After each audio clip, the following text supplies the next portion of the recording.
All right, I'm gonna start now. Okay. Okay. Sorry.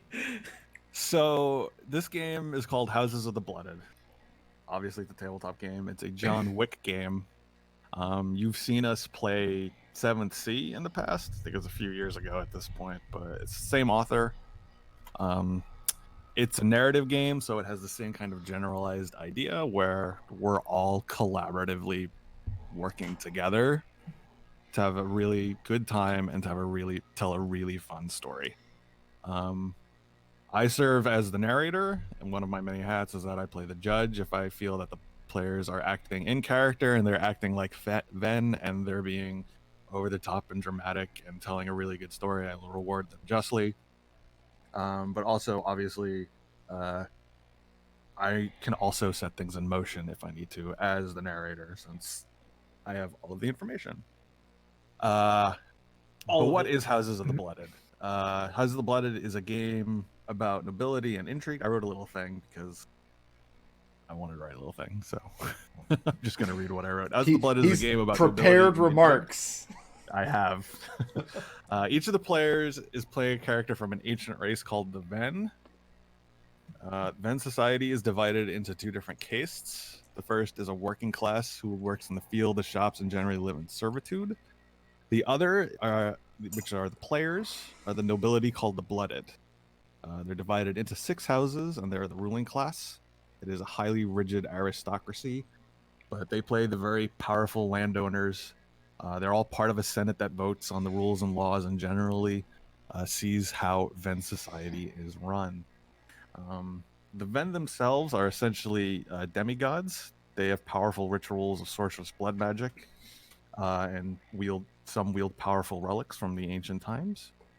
They do not die of old age, but they fall into an eternal slumber called soulless. But they still can be murdered or poisoned, which is in Ven society is considered the ultimate crime. Brief Ven history goes something like this. In ancient times, sorcerer kings ruled the world and the Ven were subservient. Eventually, the sorcerer kings wiped themselves off the face of the planet, and in the place, the Ven rose up. Over the centuries, the Ven have their own troubled history as they reckon with the aftermath of the Sorcerer Kings. While their attempts to build their own society have been largely successful, they suffer from the same foibles as anyone else, just highly ramped up. Now would be a good time to go around and introduce everybody's characters. So, anyone want to jump in right away, or am I going to have to call on people like we're in school? Ooh. I'm raising my Treble, hand. go All right. ahead. So I play, my character's name is Abon Thorn, and he is a bored rich kid, more or less, who takes his role as like a bored rich kid very seriously. So he's very prone to insult, and he likes to fight people because of that. And I was told that I have affluenza, more or less, in the intro when I described this. So yeah, there you go. In case you don't remember, affluenza was what got that rich kid off of murder when he drove his dad's truck off the side of a road going 100 miles per hour and murdered 2 people. He pleaded affluenza, and the judge was just like, yeah, I believe that. So that's where that term comes from. Wait, this happened in Shanri? No, this is a real life story. Oh, that's just depressing. But that's where affluenza comes from. All right, who's next? I'll go. Excellent. I am Baron Utu Ivarai. I am a fairly new but very ambitious seeker of political power. And a lot of the people around me, like my peers, they're not really people. They're more tools than anything. Wow.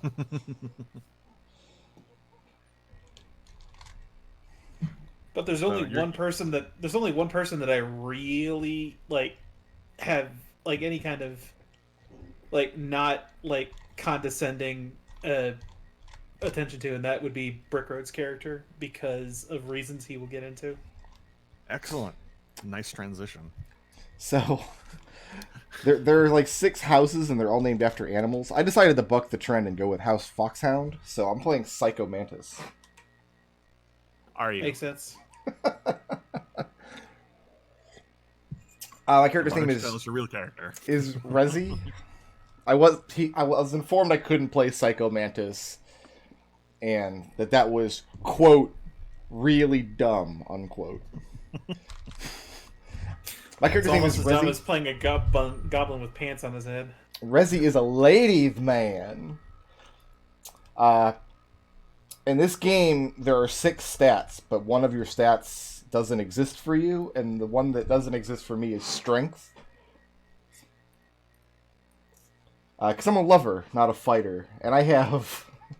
I'm unmarried, but I have 3 daughters by 3 different women, none of whom I'm married, all of whom are desperately in love with me. One of whom is Utu's sister. Yeah. Which is funny for several reasons.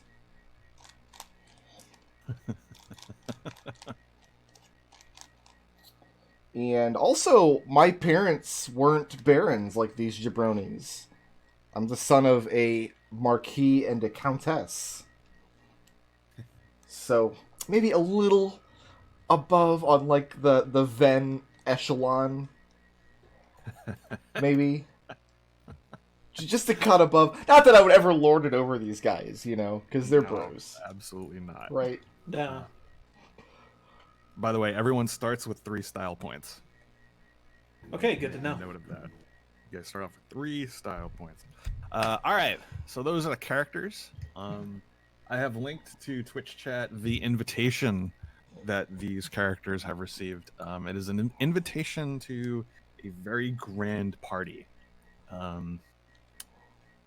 We're going to need you to read this in Jim Sterling's 17th century aristocrat voice. I don't know what that is. Oh, it's wonderful. You'll have to... Maybe for next week, maybe. Maybe for next week, once I figure it out. Or is this hedonism bot, or what? A little bit, yeah.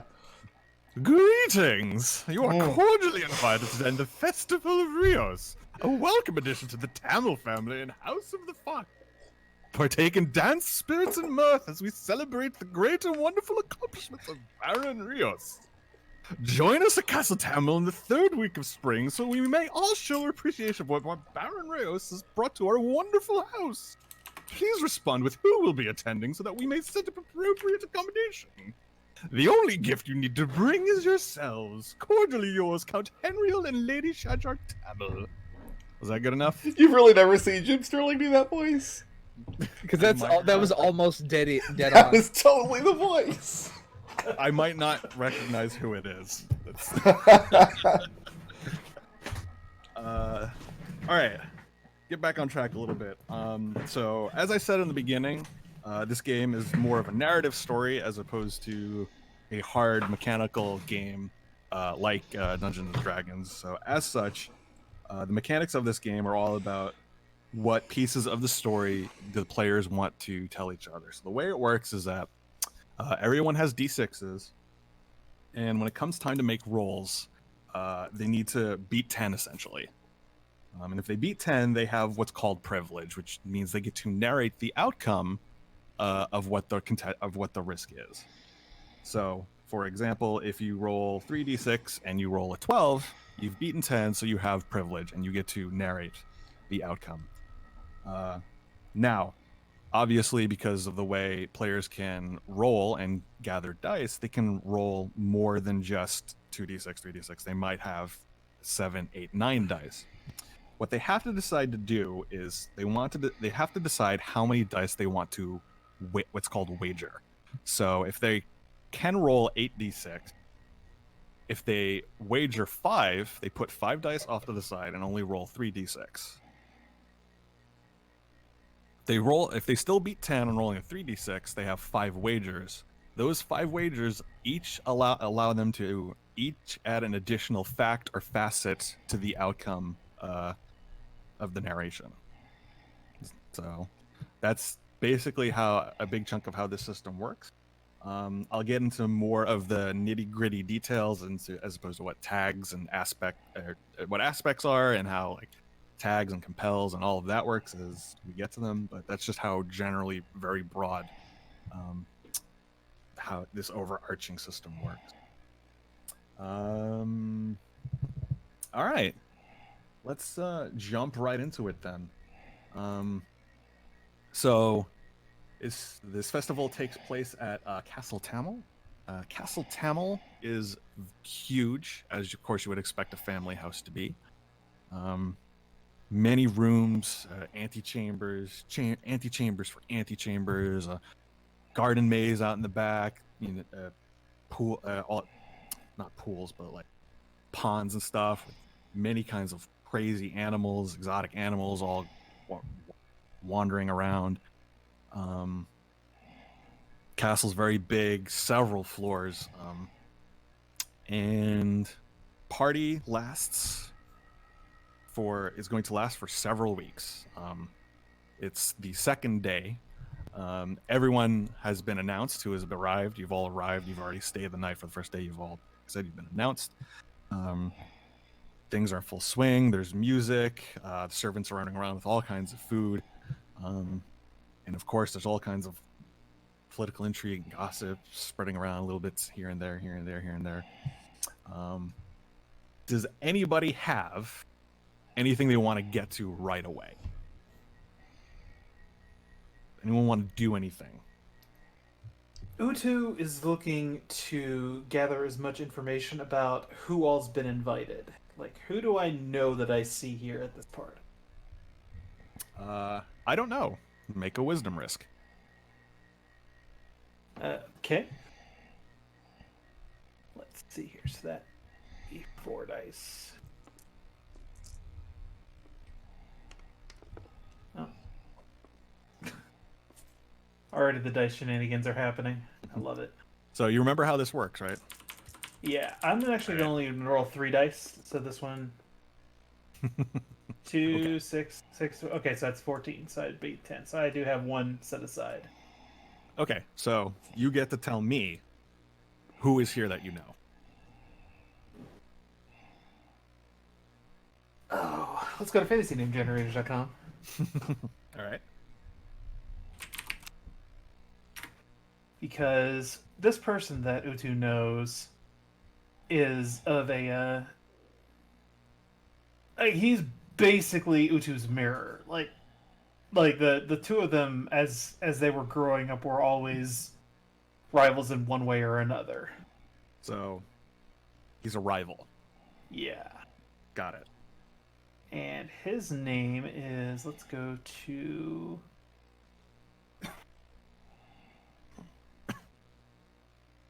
let's go to Nymph Names Generator. Elven Cyrenix. names might work. Cyrenix. All right. Yeah. I'm going to write that down as how I think it sounds or spelled. Mm-hmm. But yeah, on the second day, you see Cyrenix, your rival, Mm-hmm. and yeah, and he turned and he's eating like a finger sandwich, staring off into the wind, and he's got a glass of wine in his hand. He's not paying any particular attention. But he turns his head a little bit, and then he notices you, and a little smile stretches across his face. Just the very Raises- slightest of nods toward him.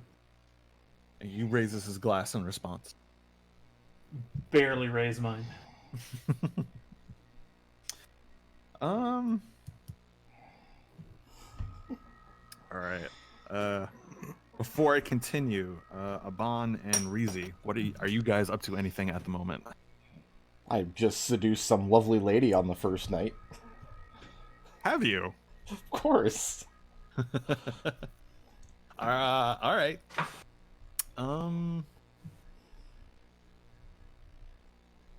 Why don't you make a wisdom risk? Now I can invoke an aspect once per session without spending style points. Is that correct? Correct. Yes. And I can spend a style point to like refresh an aspect that I've already used. Correct. All right, what kind of risk am I making? Wisdom. Wisdom? Yes.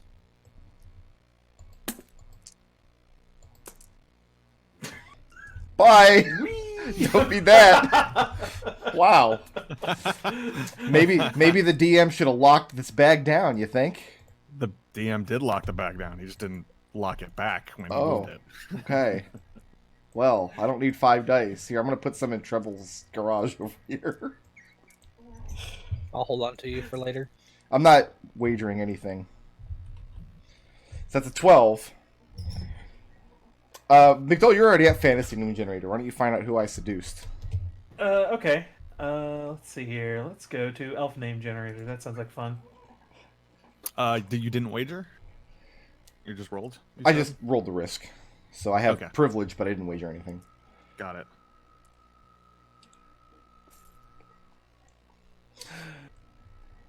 Darshi. So I've seduced Her name is Darshi, and for whatever reason, this is it's somewhat scandalous. It's somewhat scandalous. I'm the talk of like everybody that like he slept with Darshi, or Darshi slept with him. What? Okay. So where are you right now? Are you still in bed? What time of day is it? Is it? Fraterizing? It's early in the morning. Are they bringing us breakfast? Do we get room service?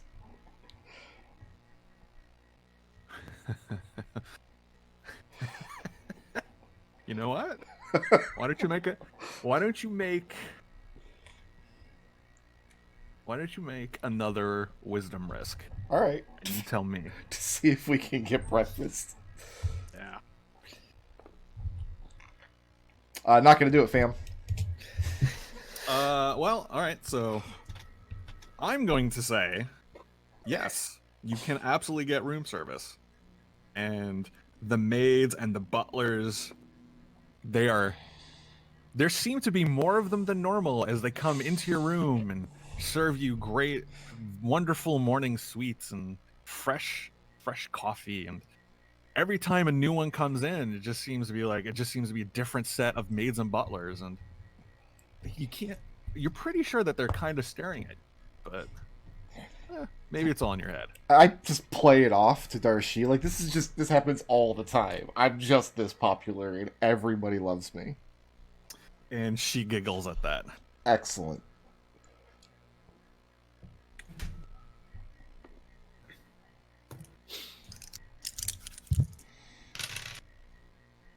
All right.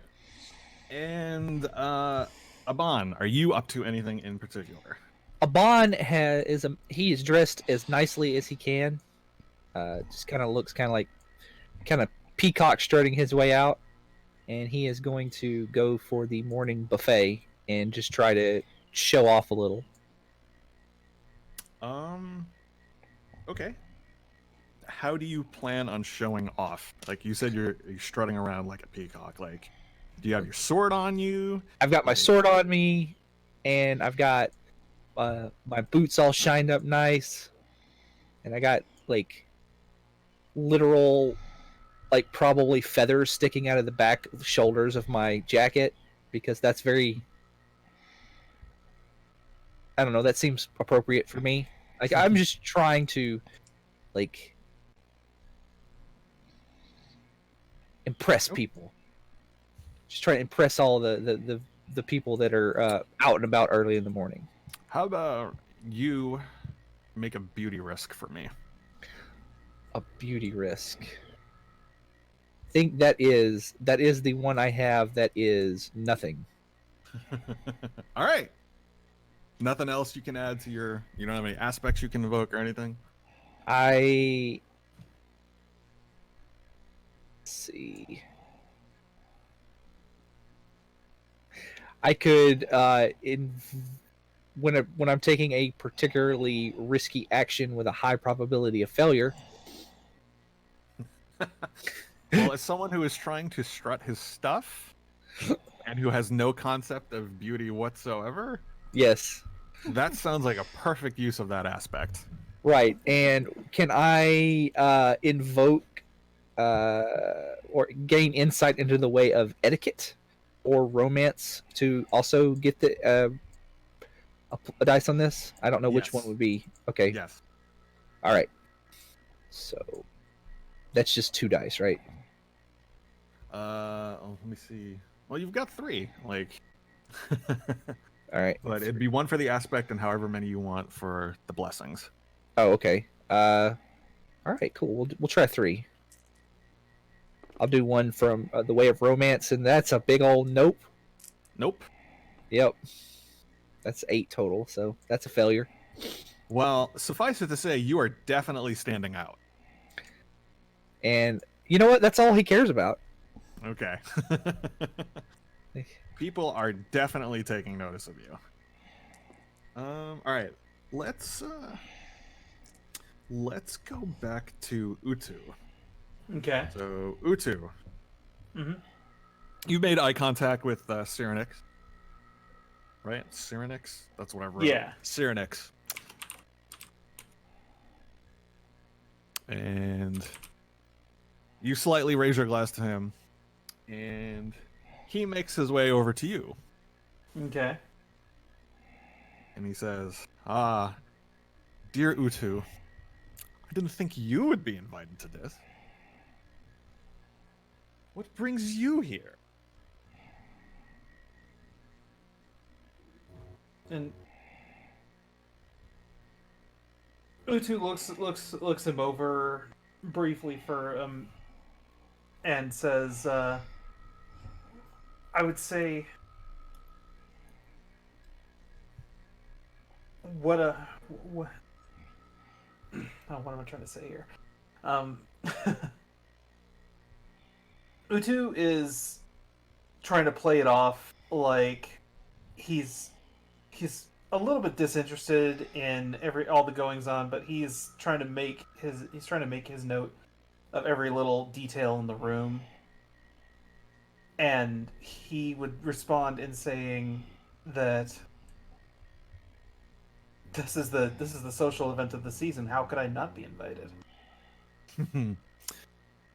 I see you trying to downplay this, but you can't fool me. You are up to something. He's gonna make a roll. Same might be said of you. He responds.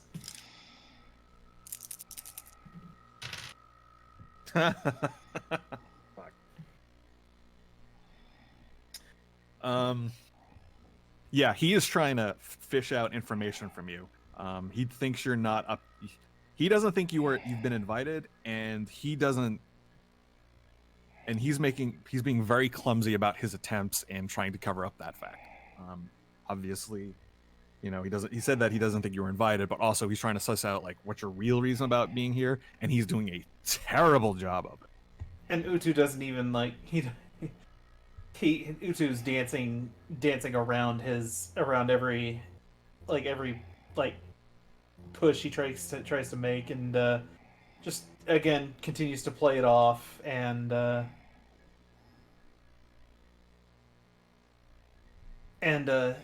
while he's doing that, he's trying to suss out Cyrenix's reason for being here as well. So see if I can turn that to my advantage somehow. Why don't you make a cunning risk? All right, and I will absolutely invoke navigating the red tape. In that case.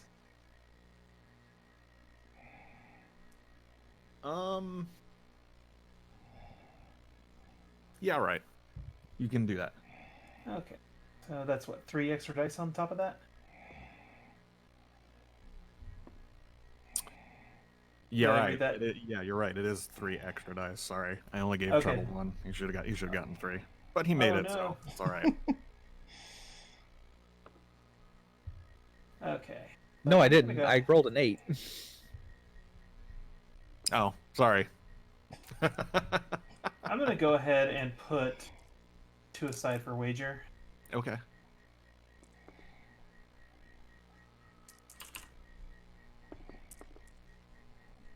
You're looking at. Oh, that's only a 9. Oh, okay. Yeah, because I was 2, 1, 2, and 4, right? 4, yeah, that was So only a it's 9. Okay.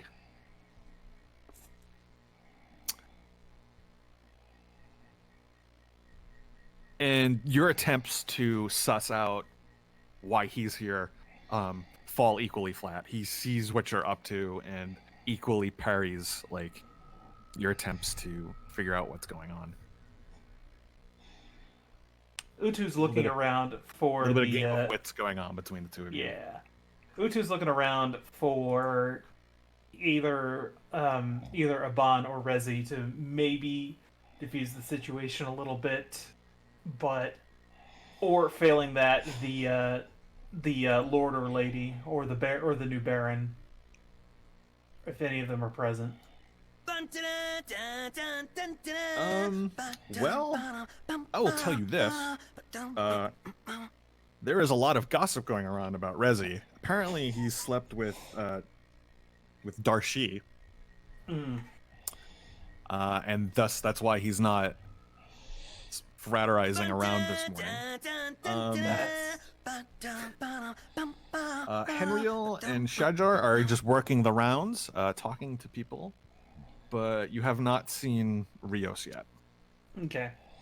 I prefer to think of it like Darshi got to sleep with me. Okay. Yeah. The verbal You can have a style point for that. Because I really like that. the verbal sparring continues. Verbal sparring continues. Okay. Yeah. All right.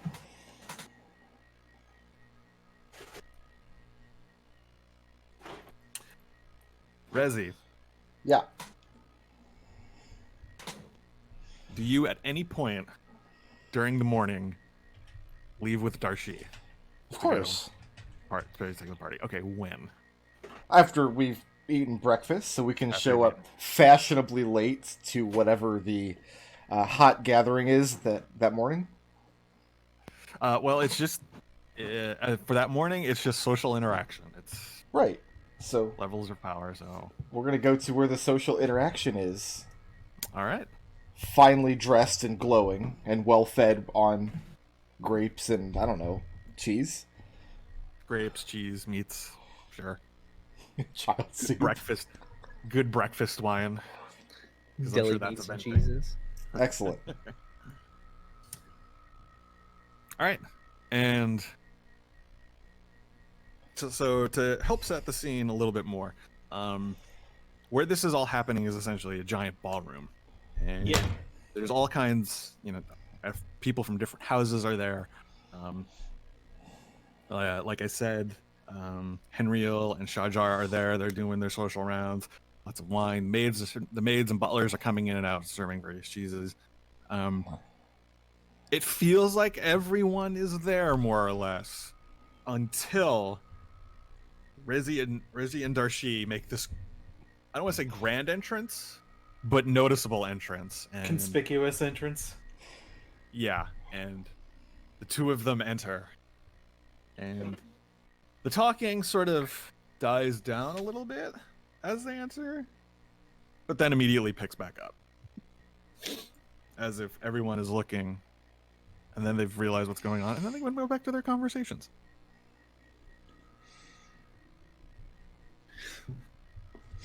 Have I had a chance to congratulate Baron Rios yet? I don't know. Make a wisdom risk.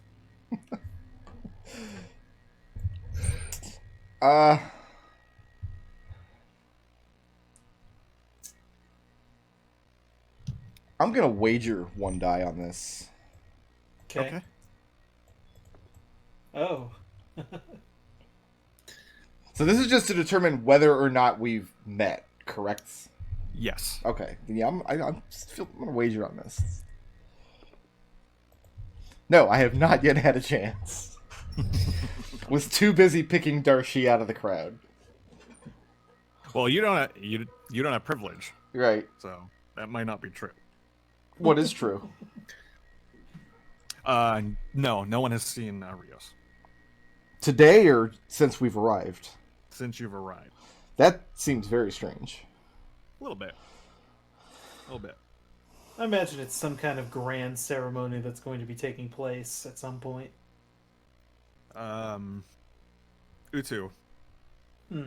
Cyrenix looks at you as Rezi enters and says, "Now, what do you suppose they were up to?"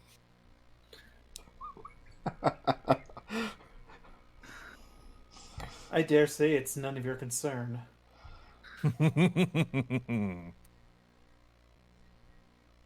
Well, you can't fool me, Utu. You are thinking what I am thinking.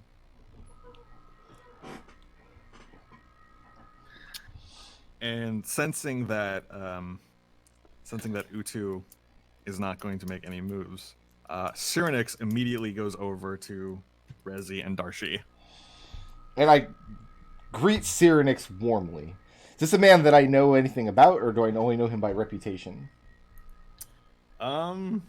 Make me a wisdom risk. I will let you determine how well you know him. Utu is one of my contacts, yes? Yes. Okay, wisdom risk. So not only do I know Cyrenix and I do not know formally, but Utu being my contact, I know that the two of them are somehow bitter rivals. So I'm going to take this opportunity and kind of enjoy some witty repartee with Cyrenix, but in a way that publicly takes him down a peg while speaking up my dear friend Utu, who's actually not my friend, he's just my contact. So when you say talking down to him, are you actively insulting him? No, of course not. I don't have any strength. That would be really dumb. No, I'm going to I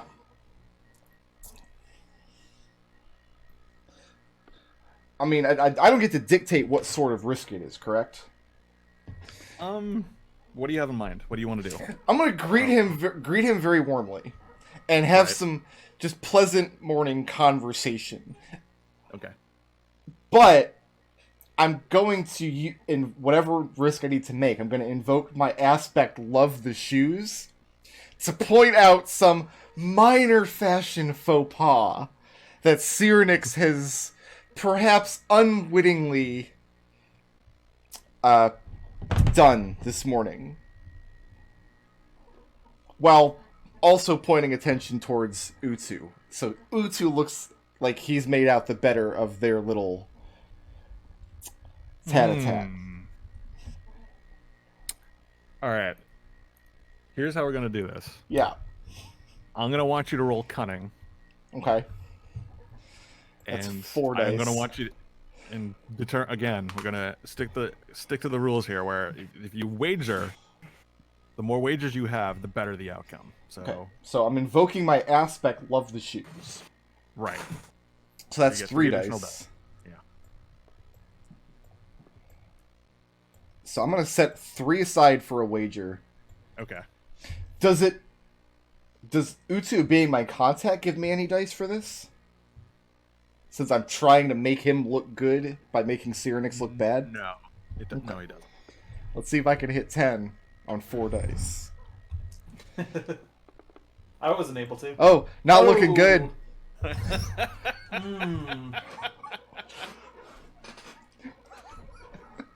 That's a lot of ones. And you try your darndest to get the better of Cyrenix. And you try to point out his fashion faux pas of, oh, we're in the castle, you know, we're in the Tamil family castle, you know, House of the Fox. Clearly you should be wearing Fox's colors. And he kind of laughs at you. He says, I'm not a fox, I'm a serpent. Of course I'd be wearing serpent colors. Don't be so ridiculous. And there's tittering as you try to point out this fashion faux pas with no success. I believe they prefer the term Slytherin. Utu makes note of this and decides to increase the stipend that he pays out to his sister and Rezi's daughter, but not as much as if he had actually taken Cyrenix down a peg. I think I'm richer than you.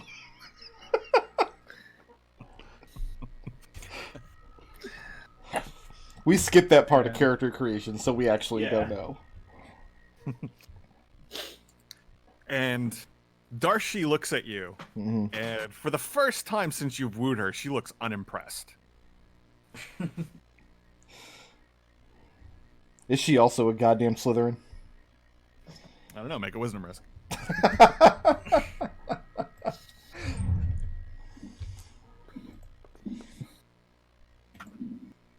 That's an 11. Who is she? Who is she?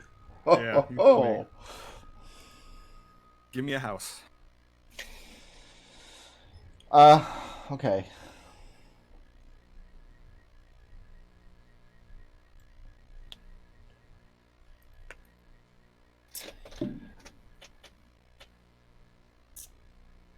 I'm trying to see if I can remember the 6 houses off memory. Okay. I'm going to say she's a wolf, but I don't know that. All right. I just saw a beautiful woman. That's fair enough. Let me see something real quick.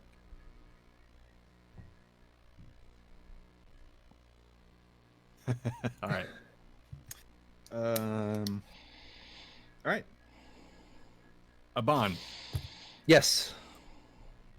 I am still just like being seen is what I am, and I do notice Utu, and I would approach him and give him my greetings. Okay. But like my purpose is, like I said, I'm basically dressed like an a-hole and running around just trying to get as much attention as possible. And Popped collar over here. Yeah, like Vest, there no are shirt. There is a popped collar, literal feathers coming out of like a cape I'm wearing on my back.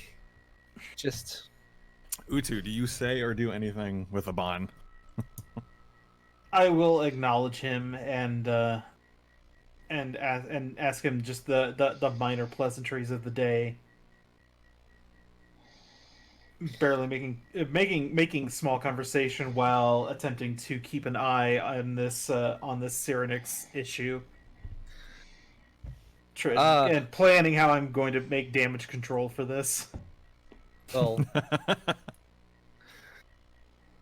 I am just not noticing that he doesn't really want to talk to me, and I'm just gonna continue on and basically ask him how he's doing and how he is getting on with his plans and things like that. And he's such a good friend, and and then I guess I would need to see if I even notice that he's not really paying attention.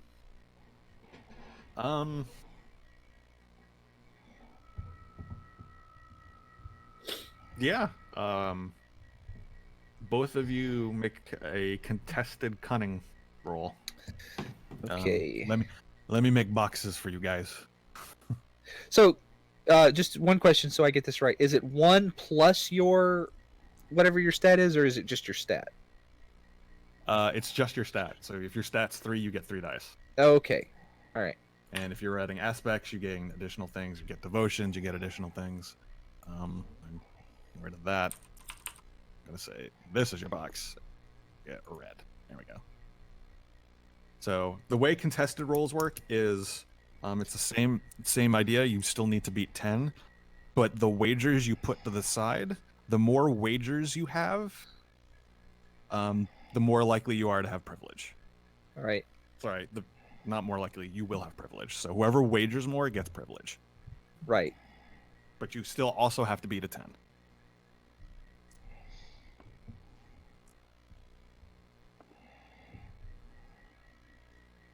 I don't. I also do not beat 10. No wagers.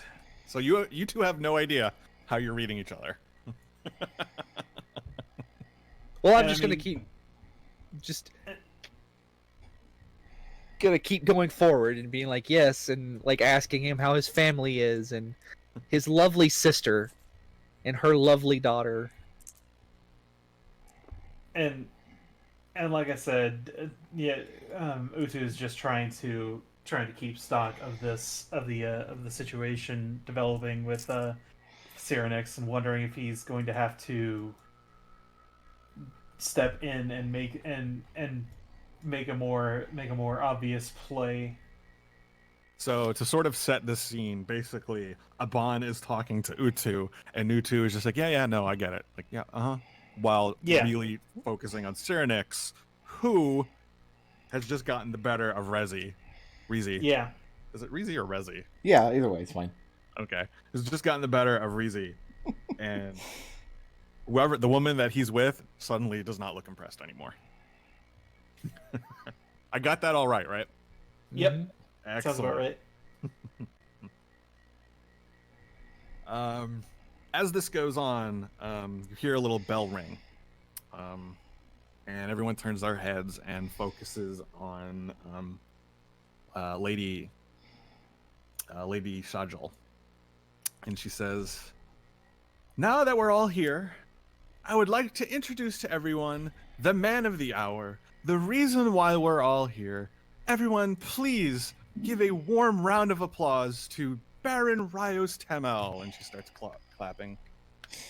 Is it customary in this location to like do sincere applause, or to kind of like golf clap? I'll let you clap however you want to clap. I want to clap however everybody else is clapping. Utu is very golf clap. He is very much the golf clap type in this kind of situation. Go ahead.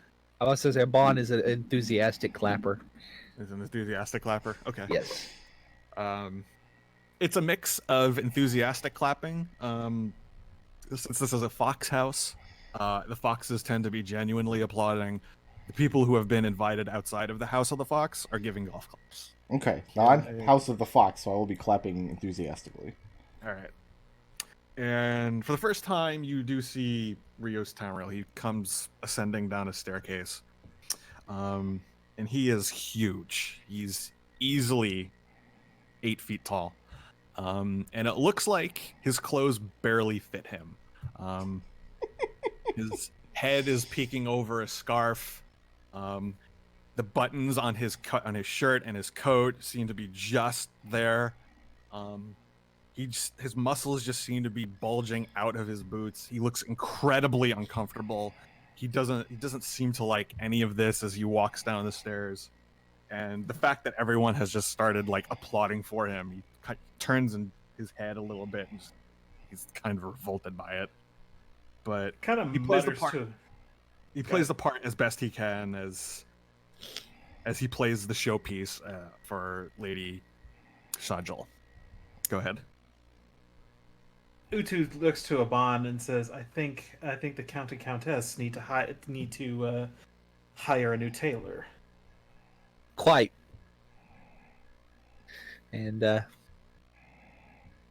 Aban like preens a little bit with his velvet cape with the feather sticking out of it, and kind of just, like, looks down upon this mountain of a man that is not. Looks like a child in his, or looks like a man in child's clothes. And Lady Shajar says, he will be making the rounds just like everyone else. Please make him feel at home. He's requested all of you here, so be more than generous with your hospitality. He's requested us here. That's what she says. Okay.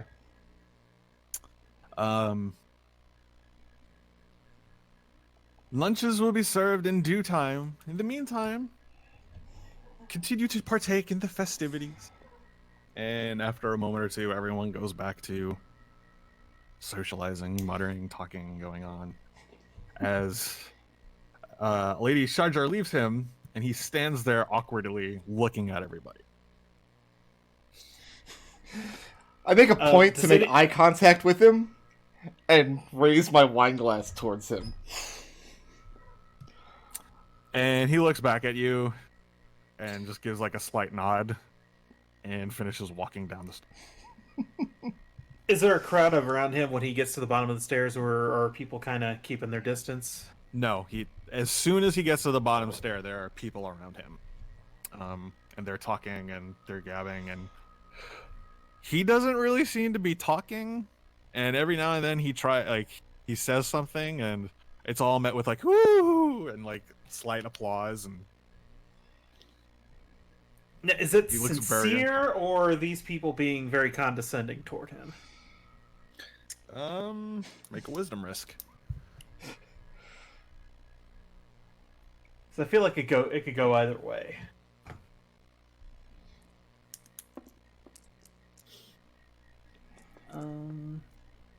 See if I can make the 10 on 4 dice. Yeah. All right, you tell me. Are they being sincere or are they being I would say- condescending? I would say they are being slightly condescending because this is a guy who was elevated to this position. He was a mortal. I don't know what the term for non-blooded. He was non-blooded before, Yeah, and now he is. Not blooded, and yeah. so Yep. I would imagine that a lot of these people are just kind of being condescending to this guy who was just recently elevated and isn't quite comfortable in his new station. And you're And- right. And he Mhm. him being a new blooded, you see him being like, yeah, okay, and you get the sense that he's trying to play the social game, and he's just overwhelmed by all of it. And Clearly, this is like not his thing. Who better to help him navigate the trials and travails of courtly matters than his new good friend Utu? Sure. So Utu will join the gaggle. Okay. Bon is Before we just get- trailing Utu, by the way. Okay. And Rezi. Darshi has not looked at you once since Rios has entered. I tell her to excuse me for a moment while I go speak to the good Baron. No chance you're leaving me, she says, as she takes your arm and you walk over together. So, what are some common reasons why a dirt farmer might be elevated the way that So Rios has? Usually how it goes is this is it's not unheard of, but it is rare. Mm-hmm. And usually how it happens is that they've worked their way through the ranks and they've impressed someone who can make them blooded. And in particular for Rios, what you've heard is that he started off as just a simple guard for the lands, for the Tamil family lands. He made a name for himself fighting off bandits, worked his way up to being the personal bodyguard of Henriel, then making his way up to valet and then to seneschal, and then from being a seneschal, he's become blooded. Henriel made the decision to make him blooded and part of the Tamil family. Okay. That's what you've heard. And that's what all of you have heard. That's common knowledge to all of you. I'm going to share my congratulations with Rios, but I want to fish something out of him that he doesn't want most people to know. Like I want to fluster him a little bit to get him to open up more than I've seen him do so far. Because right now he's very reluctant to talk, right? Yes. Okay, then that's what I will be doing. All right. Just a second. Want this? All right. Make a. Which would this? Because you're trying to trick him Mm-hmm. into divulging something. Yeah. So why don't you make a cunning risk? Okay.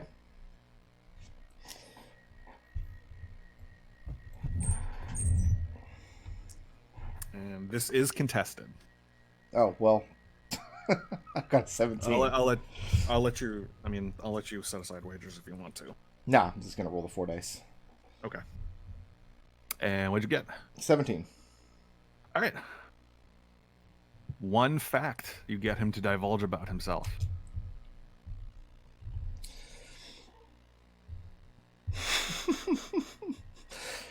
And this could be anything. Within reason. I don't know what within reason means in this context. Let's see if we can push the envelope. I have an extra style point you can take away, so. He's been elevated. Like, is this a biological process, or is it just like a social process? What does it mean to become blooded, to be elevated to that status? It is a social. It is. Okay. It is a social thing. There is a ritual involved. You're not even sure what this ritual is, Mm-hmm. but it is definitely a social elevation. There's probably blood magic involved. Mm-hmm. And what else did you want to know? No, that was it. That's it. Okay. Okay. And the Countess is the one who's done this elevation?